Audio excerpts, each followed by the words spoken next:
Hello बच्चों, welcome back to our YouTube channel. This side Mohit Hussain here. और आज के वीडियो के अंदर हम बात करने वाले हैं एसएसटी बोर्ड एग्जाम को लेकर। एसएसटी के बोर्ड एग्जाम के अंदर बहुत सारे बच्चों को दिक्कत आती है, परेशानी आती है। क्यों? पहले इस चीज़ का रीजन समझो। देखो बच्चों, जो हमारे ऐसे पास एसएसटी का एग्जाम होता है वो हमारा टोटली थ्योरेटिकल बेस्ड होता है। उसमें आपके कोई फॉर्मुलाज नहीं लगते, कोई भी आपका जो है क्वेश्चन जो है वो इतना ट्रिकी नहीं होता कि आपको उसको समझने में बहुत ज़्यादा कन्फ्यूजन हो। इसमें जस्ट आपको थ्योरेटिकली लिखना पड़ता है और लंबे लंबे क्वेश्चन के आंसर जो है वो लिखने पड़ते हैं। लेकिन एक्चुअल में जो बच्चों को मेन प्रॉब्लम आती है वो यहाँ पे आती है कि उसकी जो रिवीजन है, उसकी जो प्रेपरेशन है, एक्चुअल में वो करेगा कहाँ से बोर्ड का एग्जाम जो बनकर आएगा। तो आज की वीडियो के अंदर मैं आपको सब कुछ डिटेल में बताऊंगा कि एक्चुअल में आपको जो एसएसटी एग्जाम की प्रिपरेशन करनी है वो करनी कैसे है। क्योंकि एसएसटी का एग्जाम एक ऐसा एग्जाम है, जैसे कि मैंने आपको बताया, थ्योरेटिकल बेस्ड है। तो इसमें जस्ट हमें क्या करना होता है, जस्ट अपना थोड़ा सा दिमाग लगाना होता है ताकि हमें इतना ज्यादा फोकस भी ना करना पड़े और एसएसटी के अंदर जो हमारे ज्यादा नंबर्स भी आ जाए। तो जैसे कि मैंने आपको बताया कि हमारा जो मैक्सिमम फोकस रहता है वो साइंस और मैथ्स में रहता है। चलो वो थोड़े से क्वेश्चन उसमें ट्रिकी आते हैं, हमें थोड़ा दिमाग लगाना पड़ता है, न्यूमेरिकल बेस्ड क्वेश्चन आ जाते हैं, मैथ्स में फॉर्मुला बेस्ड है। लेकिन इसमें तो टोटली थ्योरी है। अगर आप थ्योरी के कंसेप्ट को अच्छे से समझ जाओगे और आपको ये पता लग जाएगा कि एक्चुअल में आपको थ्योरी करके कहां से जानी है, तो आप आराम से एसएसटी के एग्जाम को फोड़ सकते हो, वो भी अच्छे नंबरों से। चाहे आपने पहले एसएसटी कभी पढ़ी है या फिर नहीं पढ़ी, लेकिन उसके लिए आपको सबसे पहले एसएसटी की एक प्लानिंग को समझना पड़ेगा, जो यहाँ मैंने ऑलरेडी मेंशन करके रखा हुआ है।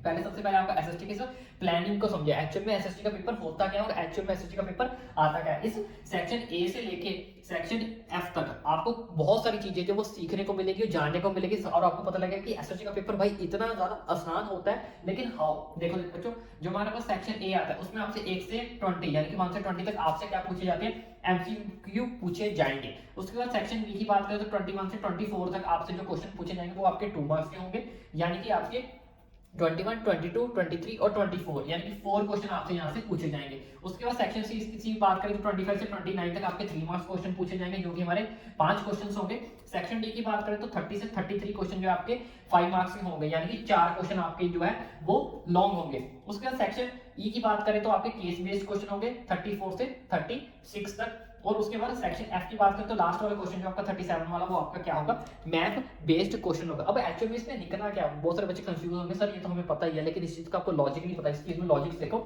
बच्चों, इसमें टोटल नंबर ऑफ क्वेश्चन हमारे पास कितने हैं। देखो टोटल नंबर ऑफ क्वेश्चन कितने हैं, टोटल क्वेश्चन हमारे पास यहाँ पे टोटल क्वेश्चन 37। तो उसमें से आप जो है 20 एमसीक्यू निकाल दो, 20 एमसीक्यू अगर हम माइनस करते हैं तो टोटल आपके पास क्वेश्चन कितने बचते हैं, सिर्फ 17 क्वेश्चन आपके पास बचते हैं, जिसमें से आपका एक मैथ वाला क्वेश्चन है और बाकी आपके कितने क्वेश्चन है, 34, 35, 36, 3 आपके जो है वो मैथ बेस्ड क्वेश्चन है। एक हमारा माइनस कर दो यहाँ पे, कौन सा, मैथ वाला क्वेश्चन, मैथ। तो कितने क्वेश्चन बचे, 16 क्वेश्चन बचे।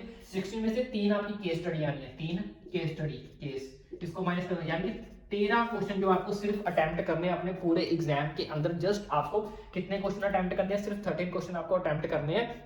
पूरी ज्योग्राफी को मिलाकर, हिस्ट्री को मिलाकर, सिविक्स को मिलाकर, इकोनॉमिक्स को मिलाकर, चारों क्वेश्चंस को मिलाकर जस्ट आपसे सिर्फ 13 क्वेश्चन जो है वो आपको अटेम्प्ट करने हैं पूरे बोर्ड एग्जाम के अंदर। तो बेटा लॉजिकली इस चीज को सोच के देखो कि क्या आपने पूरा साल इतना कुछ भी नहीं पढ़ा कि आप पूरे पेपर में सिर्फ 13 क्वेश्चंस को भी अटेम्प्ट नहीं कर सकते। चलो आपने मान लिया आपने कुछ नहीं पढ़ा, लेकिन अब आप उसको कैसे अच्छे से प्रिपेयर करोगे कि आप इन 13 क्वेश्चन को अच्छे से जो वो अटेम्प्ट करके आओ। देखने में ये पेपर बहुत बड़ा है, 80 मार्क्स का पेपर आएगा। बहुत सारे बच्चे सोचते हैं यार एसएसटी बहुत लेंथी है, उसमें हिस्ट्री पढ़नी पड़ेगी, उसमें ज्योग्राफी पढ़नी पड़ेगी, सिविक्स अलग से आती है, इकोनॉमिक्स अलग से आती है। लेकिन अगर आप लॉजिकली पूरे पेपर के पैटर्न को समझोगे अच्छे से तो सिर्फ 13 क्वेश्चन ही तो आपको अटेम्प्ट करने हैं। 3 क्वेश्चन आपके केस बेस्ड स्टडी होगी, जो सिर्फ आपको केस स्टडी को अंडरस्टैंड करना है, वहीं से उसका आंसर ढूंढना है, जस्ट थोड़ा सा अपने स्किल्स और लॉजिक को यूज करना है। तो 3 क्वेश्चन आपके वहीं पे सॉल्व हो जाएंगे और एक क्वेश्चन आपका जो मैथ बेस्ड रहने वाला है और 20 क्वेश्चन आपके जो वो एमसीक्यू है। लेकिन एक्चुअल में अब ये 13 क्वेश्चन और ये एमसीक्यू, ये केस स्टडी, ये मैथ, एक्चुअल में ये आपको करने कैसे हैं ताकि हम इन 13 क्वेश्चन में से 13 के 13 क्वेश्चन को अच्छे से अटेम्प्ट करके आए और एसएसटी के पेपर को फोड़ कर आए। उसके बारे में मैं अभी आपको बता देता हूँ कि ये चीज आपको एक्चुअल में अटेम्प्ट करनी कैसे है।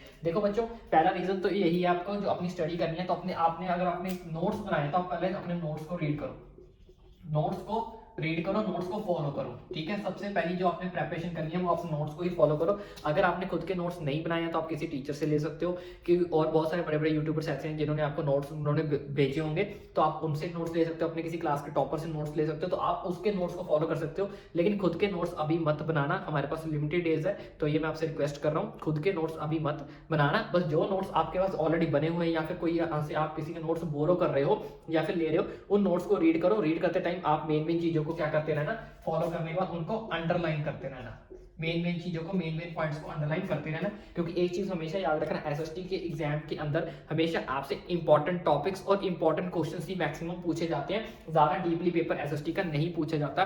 क्यों? इसका कुछ एक रीजंस भी होते हैं।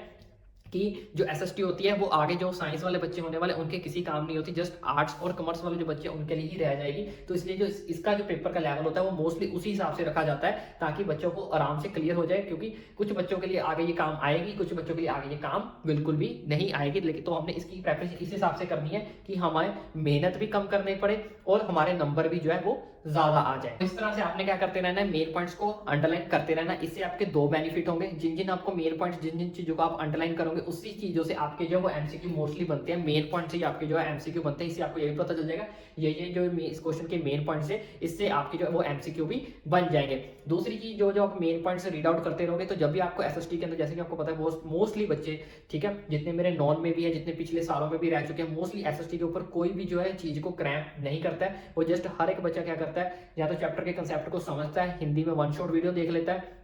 उसके अलावा हमेशा मोस्टली 80% बच्चा ऐसा है जो एसएसटी के अंदर जो क्वेश्चंस है उसको अपनी तरफ से ही बनाकर आता है। लेकिन अपनी तरफ से भी बनाने की एक टेक्निक होती है, वो अपने कैसे बनाना, उसके लिए ऑलरेडी मैंने एक वीडियो बना रखी है, मेरे चैनल पर जाकर देख लेना, वरना अदरवाइज मैं उसका लिंक आपको नीचे डिस्क्रिप्शन बॉक्स में भी दे दूंगा। तो अंडरलाइन करने का आपका दूसरा बेनिफिट यही है कि आप जब उस चीज को अंडरलाइन करोगे तो आपके माइंड में ये चीज बैठ जाएगी, यार इस क्वेश्चन में मैंने इस पॉइंट्स को अंडरलाइन किया था, ठीक है। तो जब आप पेपर में लिखने बैठोगे तब आप उस मेन पॉइंट्स को क्या कर पाओगे, अच्छे से लिख पाओगे और वहीं पर उनको अंडरलाइन कर पाओगे। तो टीचर भी समझ जाएगा कि इस बच्चे ने मेन पॉइंट इस क्वेश्चन के अंदर अटेम्प्ट किए हैं, तो इससे आपके जो नंबर है वो टीचर खुश होकर देगा और आपको ज्यादा नंबर देगा। आपके नंबर कटने की जो प्रॉब्लम है वो एक तो सॉल्व हो जाएगी और उसकी जो कटने की प्रोबेबिलिटी होती है वो भी क्या हो जाएगी, कम हो जाएगी। मतलब आपके सिंपली बोलो तो आपके नंबर बहुत ज्यादा कम कट होंगे अगर आपने मेन पॉइंट सीधे सीधे लिख के आओगे, क्योंकि एसएसटी के अंदर मेन पॉइंट जितने ज्यादा लिख के आगे उतने ज्यादा आपको नंबर मिलते हैं। टीचर का सीधा फोकस सिर्फ मेन पॉइंट्स के ऊपर होता है, आसपास आपने जितनी भी कहानी घेरी है टीचर्स को उससे कोई भी लेना देना नहीं है, क्योंकि that is our, again repeat कर रहा हूँ, it is our theoretical subject. और इसके अलावा आपको क्या करना है, एनसीईआरटी बुक के अंदर जितने भी हमारे साइड में बॉक्स दिए होते हैं, एनसीईआरटी बुक के अंदर जितने भी हमारे पास साइड में बॉक्सेस दिए होते हैं, ठीक है, हाईलाइट करके उन बॉक्सेस को जरूर रीड करके जाएं ताकि आपको पता लग सके कि इन बॉक्सेस के अंदर क्या क्या लिखा हुआ है। मोस्टली पेपर और मोस्टली एमसीक्यू आपके वहीं से बनते हैं, क्योंकि 13 क्वेश्चन हमें निकालने हैं और 20 एमसीक्यू हमें निकालने हैं। बाकी सारा जो चीज है वो आपकी केस स्टडी और मैप कवर करेगी। तो हमारे लिए 13 क्वेश्चन यहाँ से और 20 ये क्वेश्चन, ये दोनों चीजें हमारे लिए जो वो मोस्ट इंपॉर्टेंट होने वाली है, एक एमसीक्यू और एक ये 13 क्वेश्चन। तो अगर आपने अपने नोट्स को अंडरलाइन कर लिया, उसके बाद एक बार अपनी एनसीईआरटी को खोलो। एनसीईआरटी को खोलने के बाद जितने भी हमारे पास बॉक्सेस दिए होते हैं उन सारे बॉक्सेस को आपने एक बार क्या करना है, अपने माइंड से गो थ्रू कर लेना है अच्छे से। आफ्टर दैट कुछ बच्चों के माइंड में डाउट चल रहा होगा कि सर क्या हम वन शॉट वीडियो देख सकते हैं, क्या हम वन शॉट वीडियो से सारी समरी को गो थ्रू कर सकते हैं, क्या अगर हम एनसीईआरटी की बॉक्सेस को ना देखें। देखो बच्चों, एक चीज मैं आपको क्लियर कर देता हूँ, बेशक वन शॉट वीडियो देखो, लेकिन सबसे पहले मैं आपको वही रेकमेंड करूंगा कि अगर आपको कोई चैप्टर समझ नहीं आता है तो आप उसी चैप्टर की वन शॉट वीडियो देखें। दूसरी चीज, अगर आप वन शॉट वीडियो देख भी रहे हो तो वो जो पर्सन आपको समझा रहा है सामने से वन शॉट वीडियो में, वो आपको सिर्फ हिंदी में समझा रहा है, लेकिन आपने जो अपने बोर्ड एग्जाम के अंदर कंसेप्ट लिख के आना है वो आपको इंग्लिश में ट्रांसलेट करके लिख के आना है। और साथ में आपका जो कंसेप्ट है वो टोटली आपका एसएसटी बेस्ड यानी कि हिस्ट्री बेस्ड होना चाहिए। ज्योग्राफी का तो ज्योग्राफी बेस्ड होना चाहिए, वहां पे आपकी प्योर इंग्लिश नहीं चलेगी। यानी कि कहने का मतलब है वहाँ की जो वोकैबुलरी है वो आपकी थोड़ी बहुत ही सोशल साइंस से रिलेटेड होनी चाहिए। क्योंकि बहुत सारे बच्चे क्या करते हैं, समरी सुन लेते हैं, समरी वो आपको हिंदी में ट्रांसलेट करते हैं, हिंदी वाले बच्चे क्या करते हैं उसको इंग्लिश में ट्रांसलेट करके लिख के आते हैं। उसकी जो वोकैबुलरी है वो हिस्ट्री वाले वर्ड्स यूज नहीं करते हैं, ज्योग्राफी में ज्योग्राफी वाले वर्ड्स यूज नहीं करते। तो अगर आप सिंपल नॉर्मल वाली वोकैबुलरी इंग्लिश लिख के आओगे एसएसटी के अंदर तो बिल्कुल भी आपको नंबर नहीं मिलेंगे। तो इसलिए आपको फिर क्वेश्चंस की प्रैक्टिस जो वो करनी पड़ेगी। और क्वेश्चंस की प्रैक्टिस में आपको क्या करना पड़ेगा, रैंडमली आपको कहीं पूरी बुक में से, एनसीईआरटी पोर्शन में से, कहीं सैंपल में से रैंडमली क्वेश्चन उठाओ, उसको लिख के देखो कि मैं जो इसको इंग्लिश में ट्रांसलेट करके अगर लिख रहा हूँ तो क्या मैं एसएसटी की वोकैबुलरी को लिख पा रहा हूँ या फिर मैं टोटली प्योरली इंग्लिश लिख रहा हूँ। अगर आप ओनली इंग्लिश के वर्ड्स यूज करोगे प्योर वाले तो उससे आपको नंबर बिल्कुल भी नहीं मिलेंगे। आपको एसएसटी की वोकैबुलरी यूज करनी पड़ेगी एसएसटी बोर्ड एग्जाम के अंदर, क्योंकि हिस्ट्री के वर्ड्स थोड़े से डिफरेंट होते हैं, थोड़े लेंथी होते हैं, अलग अलग नाम के होते हैं। वो सब चीजें आपको थोड़ा सा ध्यान में अपने माइंड में रखनी होगी।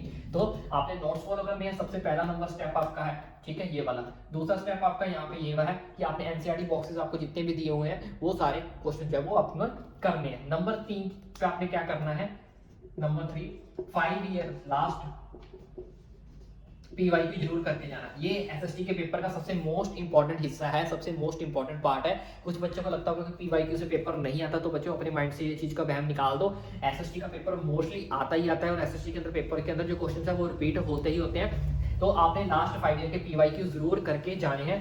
That is our third concept. Fourth number concept है जितने भी इंपॉर्टेंट क्वेश्चंस हैं, इंपॉर्टेंट क्वेश्चंस वो जरूर करके जाना।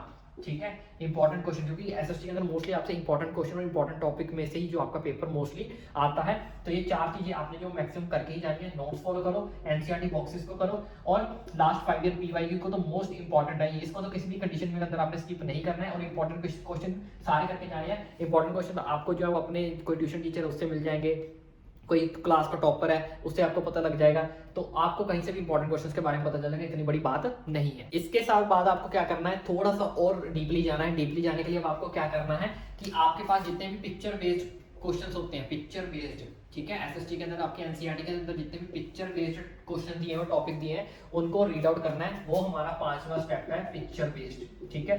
पिक्चर बेस्ड वाले क्वेश्चंस को आपने अच्छे से गो थ्रू करके जाना है अपने माइंड से। अगर आप ये 5 चीजें कर जाते हो ना भाई, आपको मैं गारंटी लेता हूँ 80 में से आपके स्कोर 70 प्लस होगा। मैं इस चीज की गारंटी लेता हूँ, गारंटी मतलब गारंटी, वो भी 100% नहीं 1000% की गारंटी लेता हूँ कि आपके 80 में से 70 प्लस नंबर आएंगे अगर आप इन 5 स्टेप्स को जो है वो फॉलो करते हो। अब बचते हैं हमारे पास ये जो 20 नंबर के एमसीक्यू आएंगे। अब ये एमसीक्यू कहाँ से करने हैं, क्योंकि 13 क्वेश्चन तो हमारे पास ये हो जाएंगे एमसीक्यू, चलो हमारे पास यहाँ से अंडरलाइन कर लिए, यहाँ से निकल जाएंगे, ब्लू बॉक्सेस से निकल जाएंगे। लेकिन अगर कुछ बच्चों को आदत होती है क्रैम्प करने की, क्योंकि क्रैम्प कैसे कर सकते हैं, मुझे सीधे सीधे क्वेश्चन मिल जाए एसएसटी के अंदर, मुझे सिर्फ रट्टा मारना है, क्रैम्प करना है, तो मैं क्या करूँ।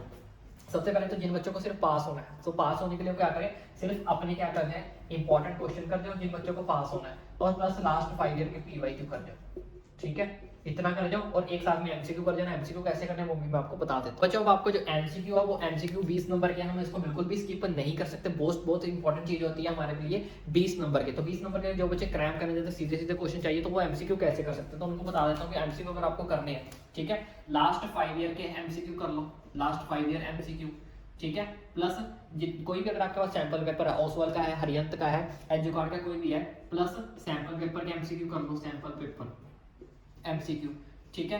उसके बाद आपको क्या करना है, गूगल पे जाना है, गूगल पे सर्च करना है क्लास 10, हर चैप्टर के एमसीक्यू आपको मिल जाएंगे गूगल के ऊपर। तो आपने क्या करना है, जितने भी गूगल के टॉप के ऊपर 3-4 वेबसाइट आएंगी, उन सब के एमसीक्यू आपको अपने माइंड से एक बार गो थ्रू कर लेने हैं, ठीक है। गूगल एमसीक्यू, गूगल के ऊपर जितने भी एमसीक्यू आपको मिल जाते हैं वो आपने कर लेने हैं। प्लस आपके पास कोई असाइनमेंट आई थी, या फिर कोई टीचर्स ने आपको नोट्स भेजे थे, या फिर कोई किसी यूट्यूबर से अगर आपको पढ़ रहे हैं उसने आपको कोई एमसीक्यू करवाए हैं, तो वहां से आपको जितने भी एमसीक्यू मिलते हैं वो वाले एमसीक्यू आपने कर जाने हैं, क्योंकि ये आपका सारा थ्योरेटिकल बेस है, इसमें कुछ आपको ज़्यादा टाइम नहीं लगेगा।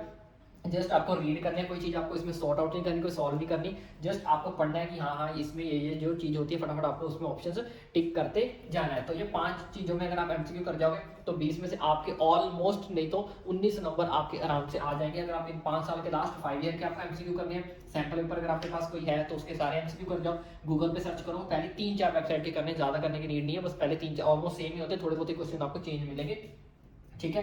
उसके बाद एमसीक्यू कोई अगर आपको नोट्स पे मिलते हैं, या फिर कोई आपको टीचर ने दिए हैं, कोई यूट्यूबर ने आपको दिए हैं, ठीक है, कहीं से भी अगर आपको एमसीक्यू असाइनमेंट में मिलते हैं, ठीक है, वो आपने यहाँ पे कर जाने हैं।